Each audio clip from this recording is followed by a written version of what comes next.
Vamos seguir o nosso caminho na primeira carta aos Coríntios. Abra sua Bíblia lá no capítulo 3.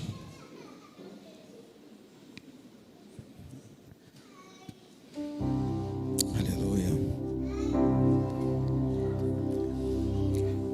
1 aos Coríntios, capítulo 3.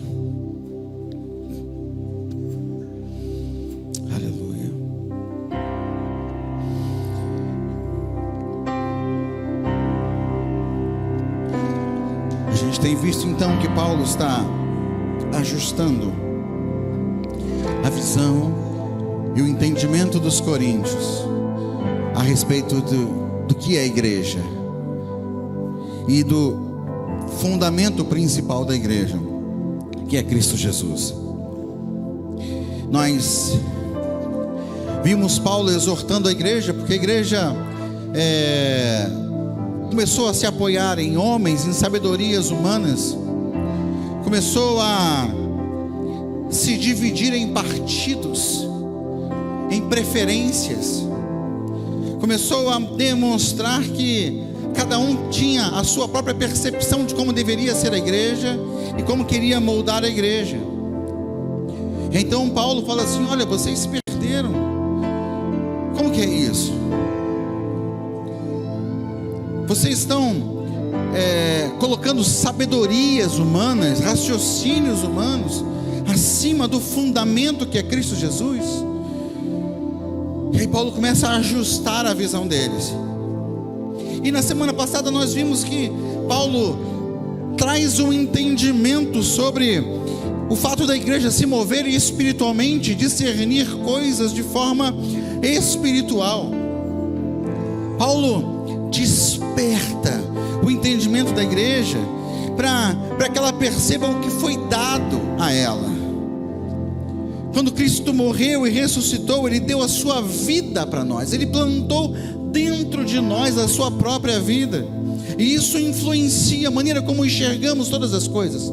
Isso muda a nossa cosmovisão, isso muda completamente a nossa mentalidade. E ele termina o texto falando sobre, ele mostra o quanto é inútil a sabedoria humana em si mesma para ser a salvação de qualquer coisa, e revela o quanto a sabedoria de Deus é superior, ainda que pareça loucura aos homens. E termina dizendo que nós temos uma capacidade especial e espiritual dada por Ele para discernir coisas espirituais. Então Paulo está falando: olha, vocês têm tudo para viverem em profundidade. Vocês têm tudo para discernir realidades espirituais. Tudo foi dado a vocês nesse aspecto. No entanto, o capítulo 3, versículo 1 começa dizendo: Não pude falar a vocês como a espirituais, mas como a carnais, como a crianças em Cristo. Lembra do texto que nós lemos aqui na semana passada, em que Paulo falava que o único que conhece o íntimo profundo de Deus é o Espírito dele, e o Espírito dele foi dado a nós, e esse Espírito traz a nós discernimento, revelação daquilo que estava guardado como um segredo no coração de Deus, de geração em geração. O Espírito revela para nós o profundo de Deus. Só que chega nessa hora aqui, Paulo fala: olha, tudo isso está meio fora da realidade de vocês. Por quê? Porque eu não posso nem mergulhar em águas profundas com vocês. Eu não pude falar a vocês como a espirituais, mas como a carnais, como a crianças em Cristo.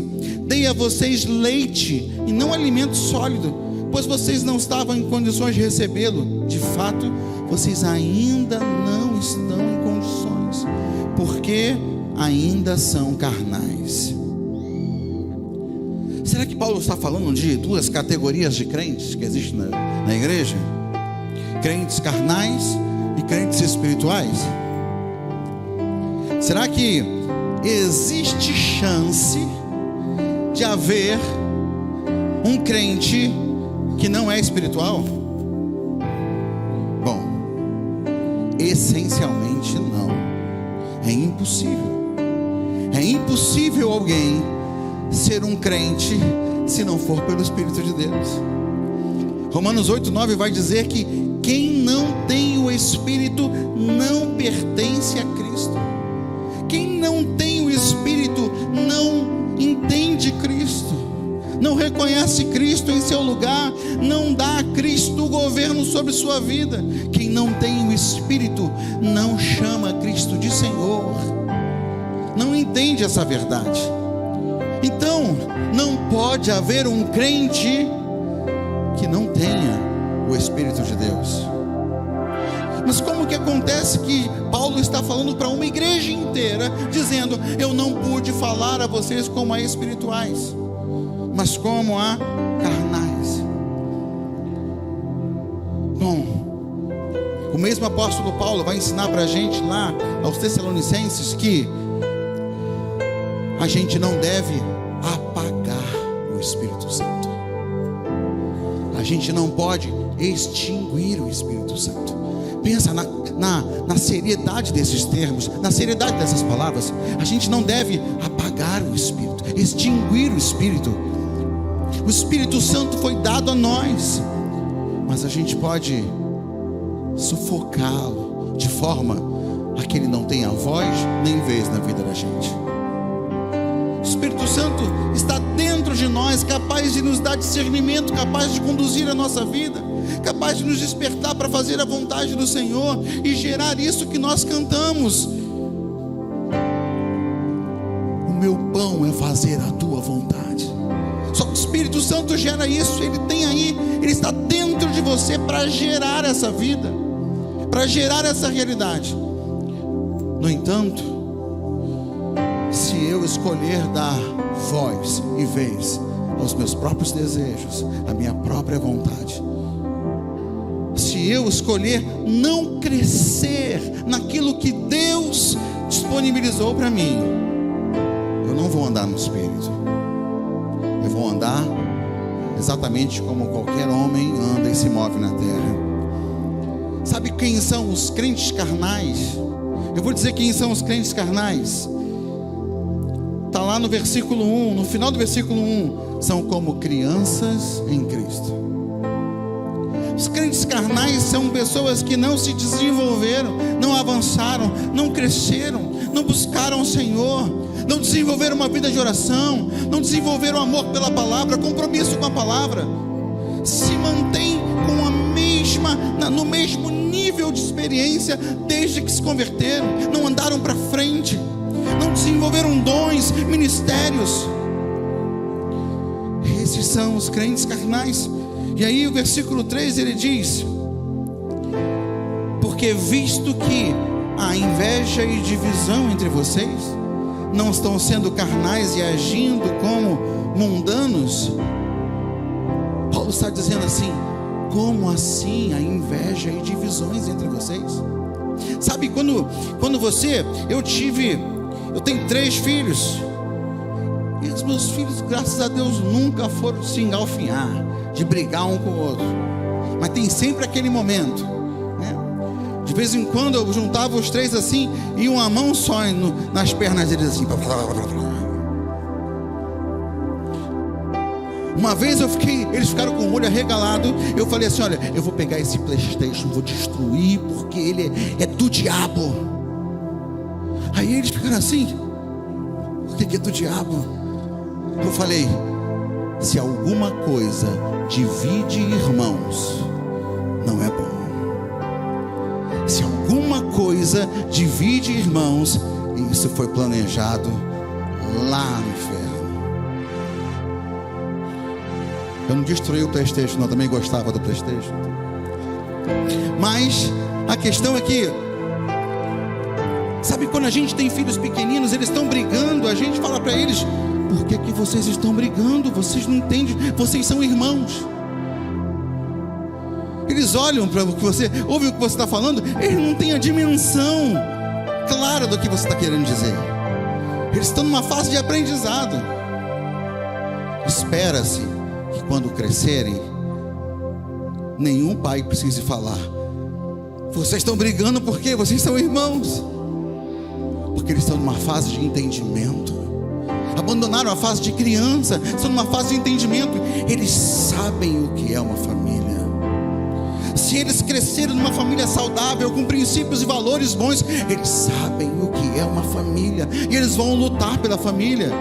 Ninguém precisa dizer: parem de ficar se batendo, porque eles vão cuidar uns dos outros. É isso que Paulo está dizendo. Como que há inveja, como que há ciúmes, como que há divisão no meio de vocês? Vocês estão como crianças que não perceberam o trabalho que precisam fazer para manter unidade, para manter comunhão, para viver uns aos outros, para cuidar uns dos outros. E aí, vocês, tendo isso no meio de vocês, não estão sendo carnais e agindo como mundanos. A palavra no original aqui para mundanos é antropos. Então, Paulo está falando assim: vocês não estão sendo carnais e agindo como homens. Paulo está dizendo: pessoas carnais agem como o quê? Como homem. Ou seja, Paulo está ensinando para a gente que há um modo diferente de agir, e não como um homem, não como as reações normais de um homem. Como o homem reage a uma ofensa?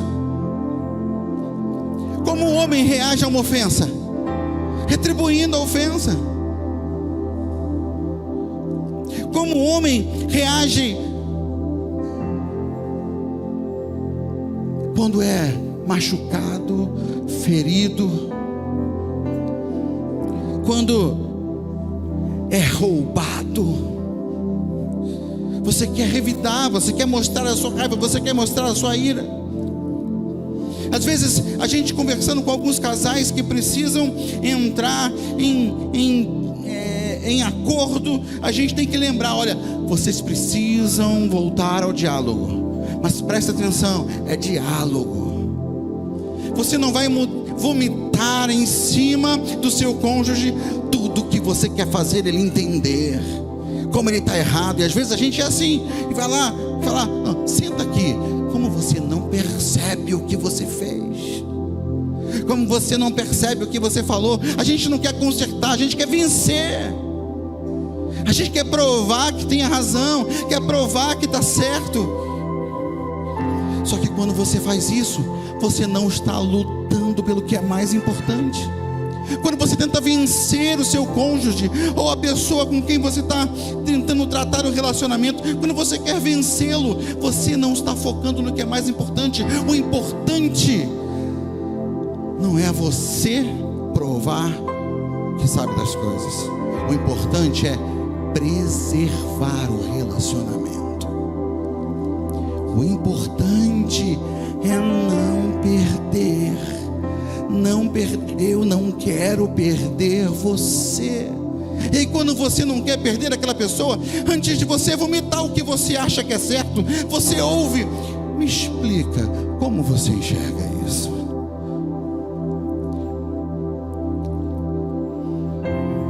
Porque você age como alguém maduro. Você está em desacordo com uma pessoa, você não quer fazer simplesmente ela entender que ela está errada. Você quer entender como chegamos até aqui, onde a gente se perdeu. Eu não quero ter razão, eu quero ter você de volta.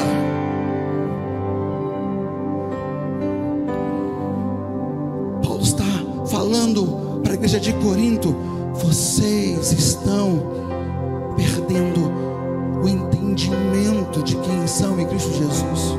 Quando se voltam uns contra os outros, estão agindo como homens, Mas vocês não foram comprados e lavados pelo sangue de Jesus Cristo para agirem como homens novamente. Vocês receberam uma realidade espiritual que habita na vida de vocês. O Espírito Santo revela não só o que Deus pensa, mas a própria vida de Deus. Se vocês deixarem o Espírito Santo agir em vocês, ele vai influenciar os comportamentos, as atitudes, a mentalidade.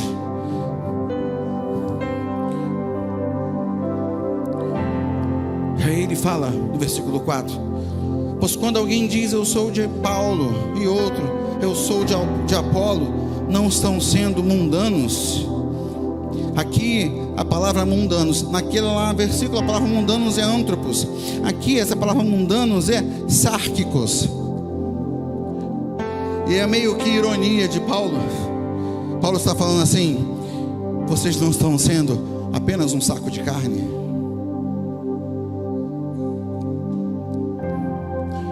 Afinal de contas, quem é Apolo? Quem é Paulo?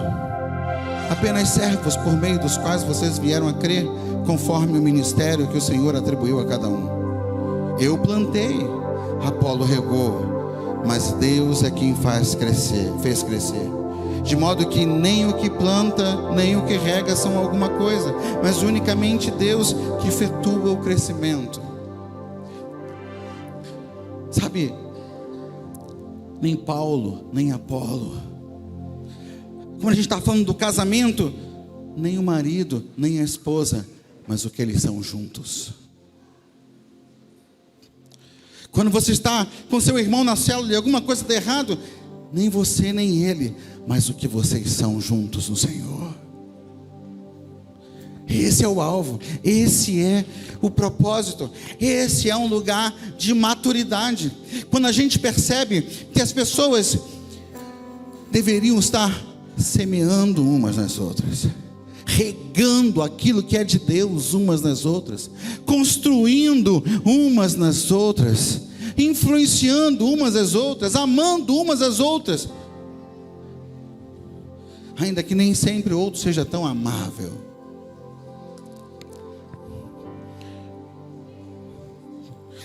Versículo 8: o que planta e o que rega tem um só propósito, e cada um será recompensado de acordo com o seu próprio trabalho.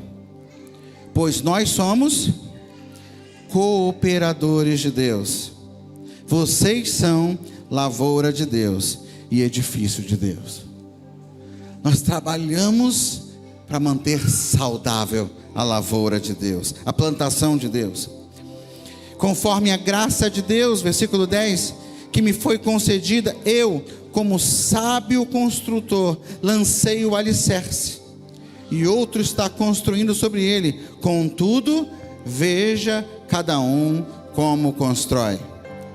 Porque ninguém pode colocar outro alicerce além do que já está posto, que é Jesus Cristo. Se alguém constrói sobre esse alicerce usando ouro, prata, pedras preciosas, madeira, feno ou palha, sua obra será mostrada, porque o dia trará a luz, pois será revelada pelo fogo, que provará a qualidade da obra de cada um. Sabe, Paulo está falando que precisamos ter uma compreensão sobre o trabalho de investimento uns nos outros. Eu não devo entrar em desacordo com você e brigar com você, entrar em conflito com você, porque você não pensa como eu e não vê as coisas como eu. O jeito de resolver isso é estabelecer Cristo como fundamento. E se nós concordamos que Cristo é o fundamento e nós crescermos nessa verdade, a gente vai começar os nossos pensamentos vão começar a convergir, porque Paulo fala aos Filipenses: pensem a mesma coisa no Senhor. Pensem a mesma coisa no Senhor. Veja que difícil é isso, mas se torna possível quando Cristo é o nosso fundamento, quando Ele é a base sobre a qual nós crescemos, quando Ele é o pão que nos alimenta. quando os princípios dele são aquilo que a gente estabelece como algo a ser vivido, seguido, compartilhado. Então, Paulo agora está falando sobre a qualidade do que fazemos. O que é que você está investindo? Você não tem só que aturar o seu irmão e caminhar com ele, não. A sua caminhada com ele envolve um investimento de qualidade. Por quê? Porque naquele grande dia, quando tudo se revelar, as suas obras vão ser mostradas. Se você investiu madeira, feno, palha, quando o fogo vier, não fica nada. Mas se você investiu ouro, prata e pedras preciosas, você fez coisa sólida, que resiste, que permanece, que dá valor. Sabe, Deus está nos chamando a um lugar de entendimento do quanto nós precisamos nos voltar uns para os outros, para nos ajudar a crescer, para nos ajudar a desenvolver a nossa vida, o nosso chamado e o nosso ministério. Então, se nós construímos sobre o alicerce que é Cristo, não basta tentar colocar Cristo nesse lugar central, mas precisamos também dedicar o melhor que nós temos, o melhor que nós somos, investir todo o nosso amor, toda a nossa paciência, investir toda a nossa alegria, investir todo o nosso prazer em cuidar uns dos outros.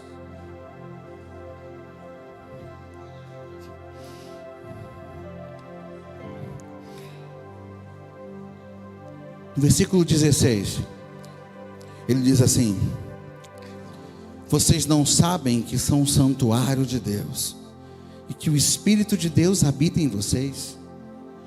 Se alguém destruir o santuário de Deus, Deus o destruirá, pois o santuário de Deus, que são vocês, é sagrado.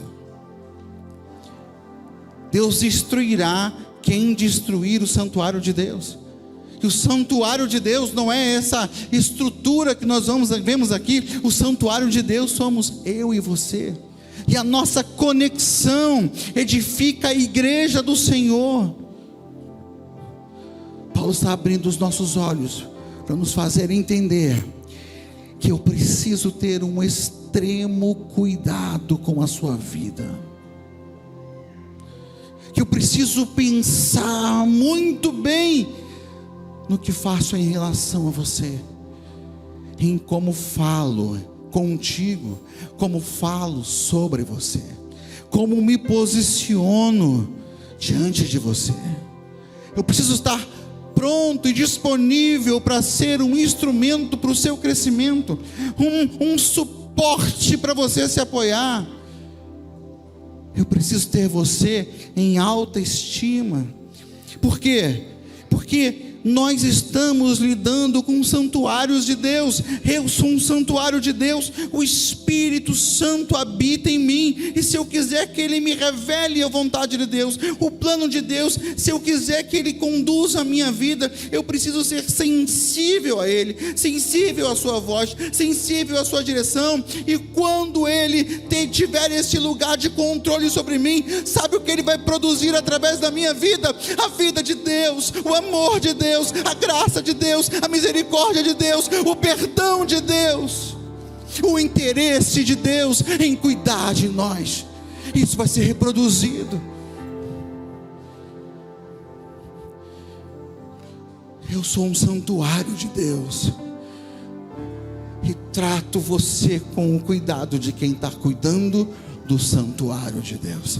Hoje pela manhã Deus nos deu uma palavra lá em João, no capítulo 2, que falava sobre, no capítulo 3 aliás, que falava sobre a purificação do templo. Jesus chegou lá e purificou o templo, e quando os discípulos viram Ele fazendo aquilo, lembraram de um texto do Antigo Testamento e declararam: olha como ele se move, como diz a Escritura: o zelo da tua casa me consumirá. O zelo pela tua casa. Agora a casa não é mais uma estrutura de prédios e pedras, uma estrutura de ou de cimento ou de tijolos, agora o santuário é você. E eu preciso ter zelo pela casa do Senhor. Eu preciso ter zelo pela casa do Senhor. Amém, querido? Fala para o seu irmão: eu vou zelar pela sua vida.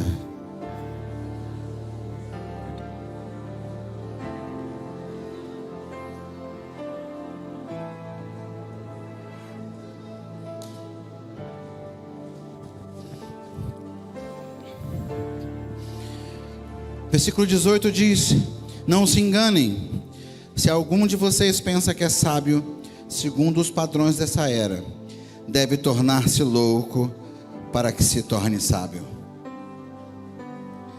Paulo está dizendo: olha, se você acha que alcançou algum lugar, que as pessoas olham para você e consideram você entendido em alguma coisa, se você acha que alcançou um lugar que parece lhe dar o status de quem tem sabedoria, despreza isso. Seja louco. Seja louco. Perca um pouco a sanidade. Não queira controlar todas as coisas.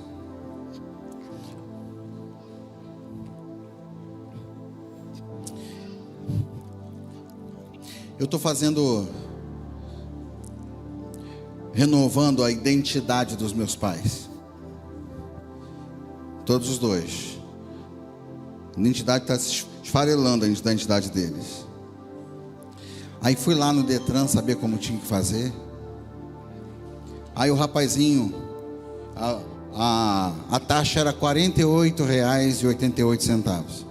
Aí o rapazinho falou assim: ó, são idosos? Então tá bom, toma esse aqui, preenche isso daqui. Aí eu peguei para preencher, uma gratuidade. Mas eu descobri que não existe essa gratuidade. Ali estava escrito assim: você tinha que assinar comprovando que você não pode pagar aquele valor. Aí eu fui lá e devolvi para ele. Aí ele falou assim para mim: ah, por que você não vai fazer?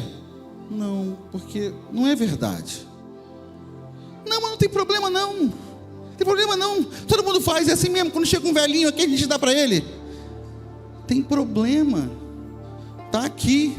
Não ignore isso aí. Não posso ignorar. Está escrito aqui. E meu pai vai assinar embaixo. Minha mãe vai assinar embaixo. Eles vão estar dizendo: eu não posso enquanto podem. É mentira.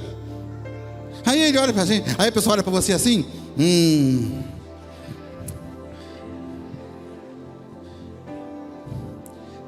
perca a sua sanidade, porque para ele isso é insano. Para ele isso é insano. Se você acha que é sábio de alguma forma, se torne um pouco louco, fazendo coisas que ninguém ia esperar de você. Sabe, às vezes a gente vai procurar conselho lá no nosso trabalho, para o ímpio, que não conhece nada das Escrituras. Aí a mulher está passando sufoco com o marido, e aí vai lá: mas sabe, não estou aguentando isso.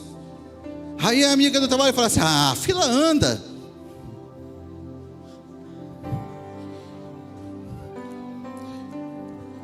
E aí, ouse ser chamada de boba. Ouse ser chamado de banana.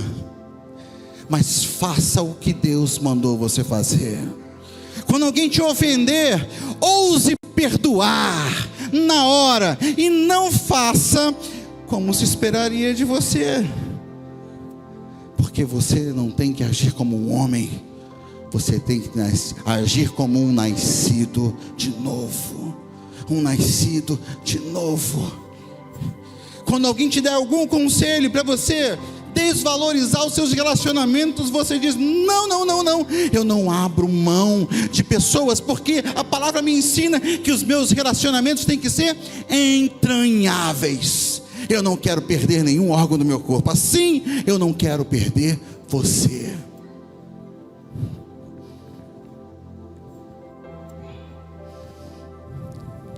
Portanto, versículo 21, ninguém se glorie em homens, porque todas as coisas são de vocês.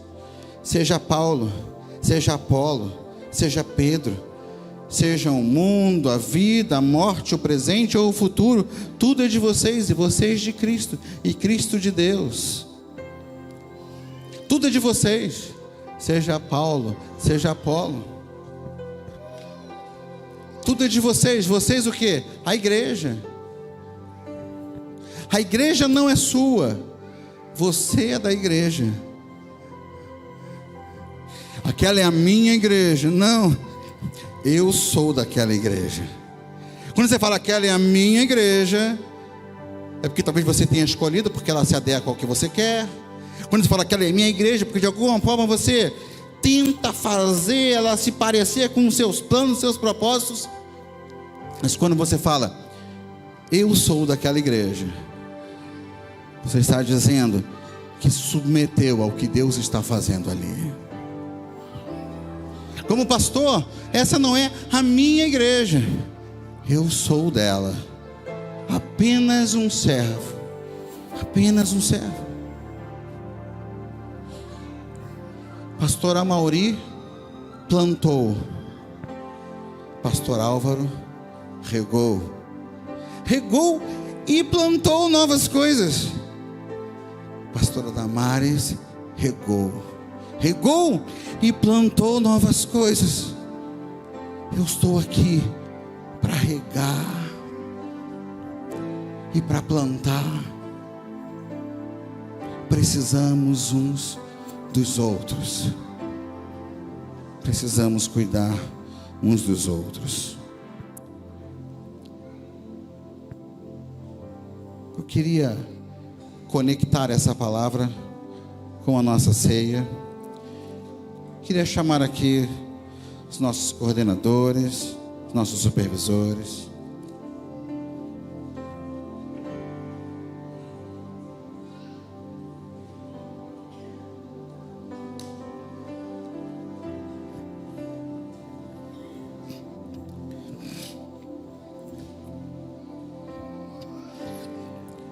O texto lá de 1 aos Coríntios, capítulo 11, verso 23, ele vai dizer: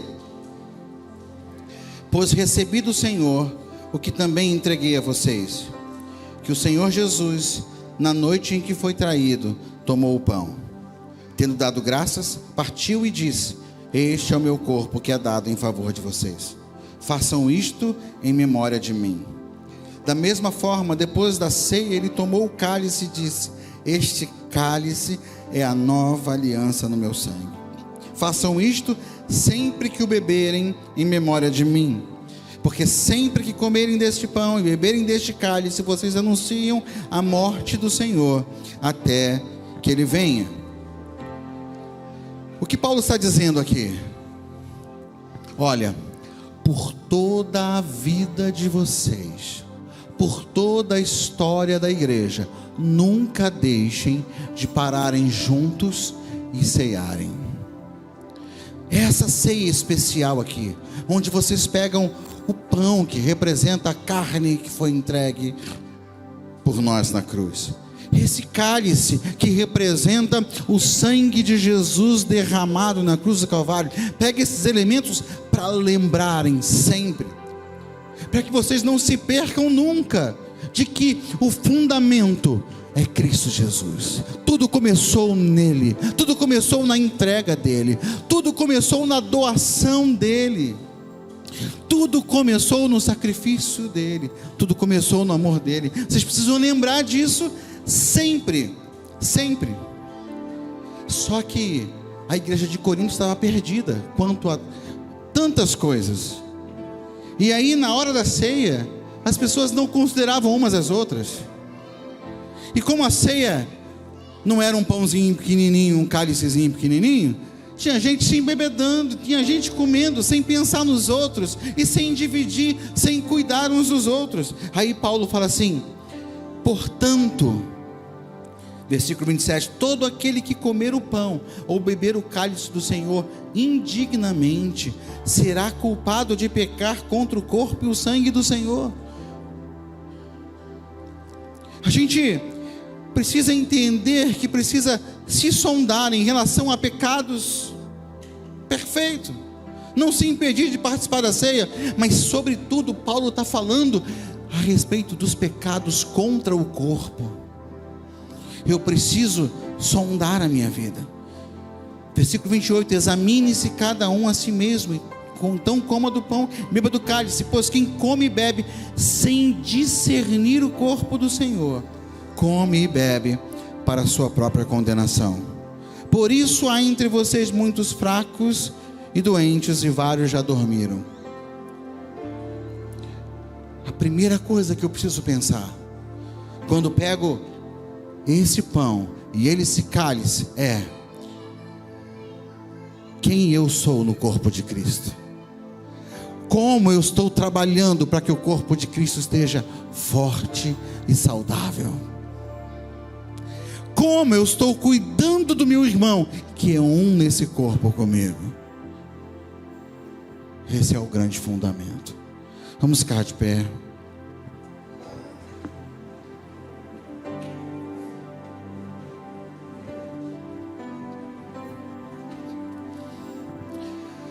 Nós consagramos a Ti, Senhor, esses elementos. É pão, é suco de uva, mas agora cumprem um propósito de nos lembrar que tudo começa em Ti, Senhor. Tudo começa na Sua entrega e no Seu sacrifício. Que esses elementos cumpram o Seu propósito em nome de Jesus. Amém, Senhor. Esse pão simboliza o corpo dado por nós. O corpo dado por nós. Quando você come esse pão, você está dizendo: eu entendi, Senhor, que o Senhor deu o seu corpo por mim, e eu preciso também dar a minha vida. Isso é discernir o corpo. Quando você come esse pão, você está dizendo: eu entendi. Esse corpo aqui faz de todos nós um só. Precisamos nos doar uns aos outros, cuidar uns dos outros. Eita compromisso, hein? Quero desafiar você a comer desse pão com esse entendimento. Coma do pão. Quando Jesus verteu o seu sangue na cruz do Calvário, Ele iniciou uma nova aliança e nos atraiu a essa nova aliança. Nós temos uma nova aliança em Cristo Jesus, uma relação totalmente diferente com Deus. Glória a Deus por isso. Só que parte dessa aliança foi que nós também estamos aliançados uns com os outros. Porque lembra, nós somos um só corpo nele. Nós somos o corpo dele. Nós somos o corpo dele. Ele é o cabeça, nós somos o corpo dele. É uma aliança nele, é uma aliança uns com os outros. Olha para o seu irmão do seu lado, troca o cálice com ele, dizendo: eu tenho uma aliança contigo.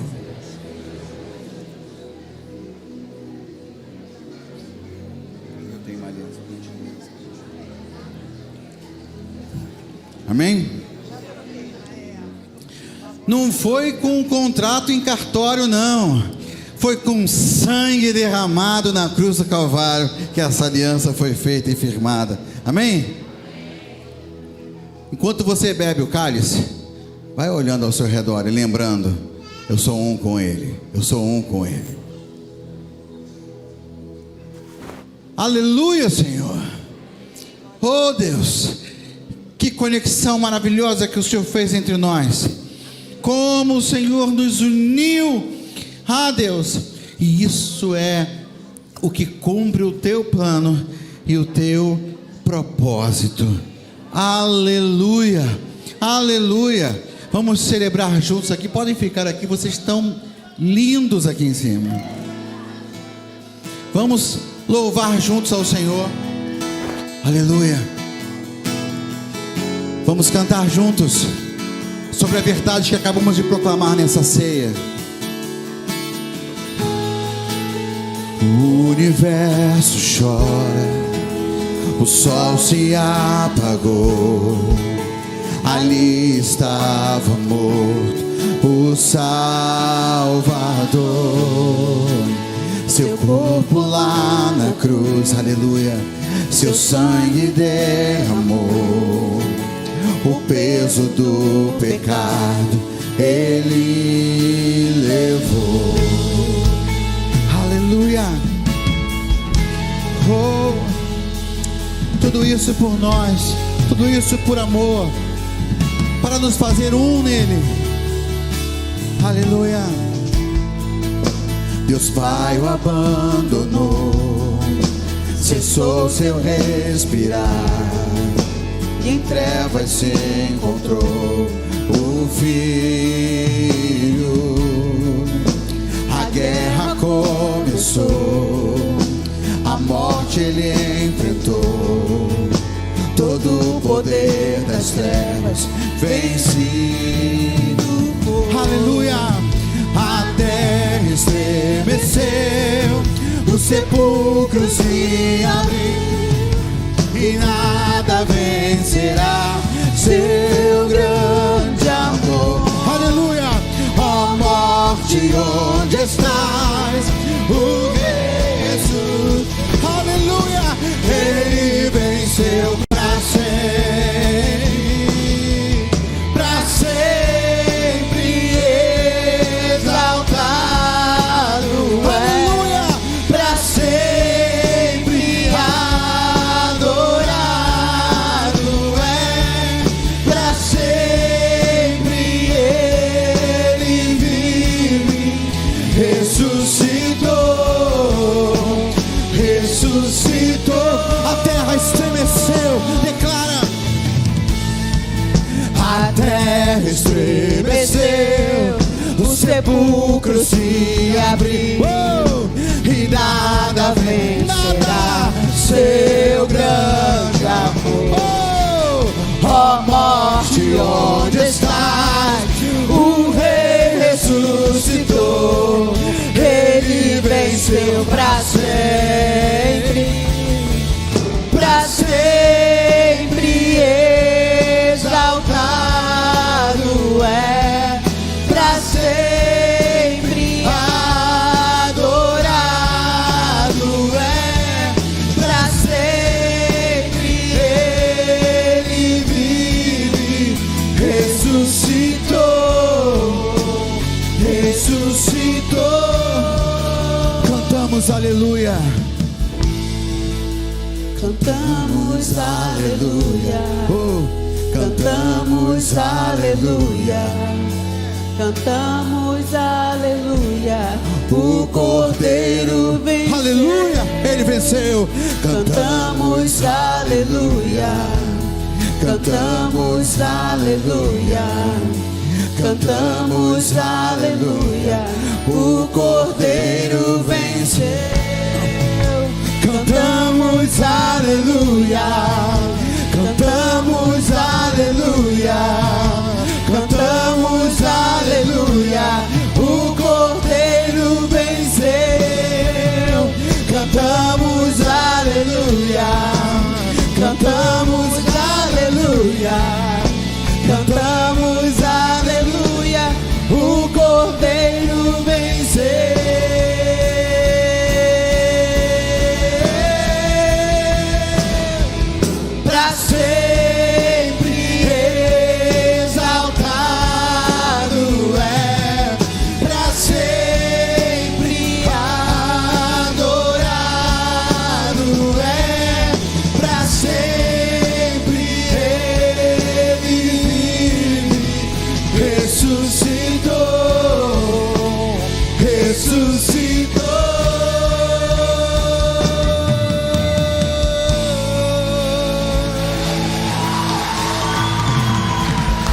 Aleluia! Aleluia!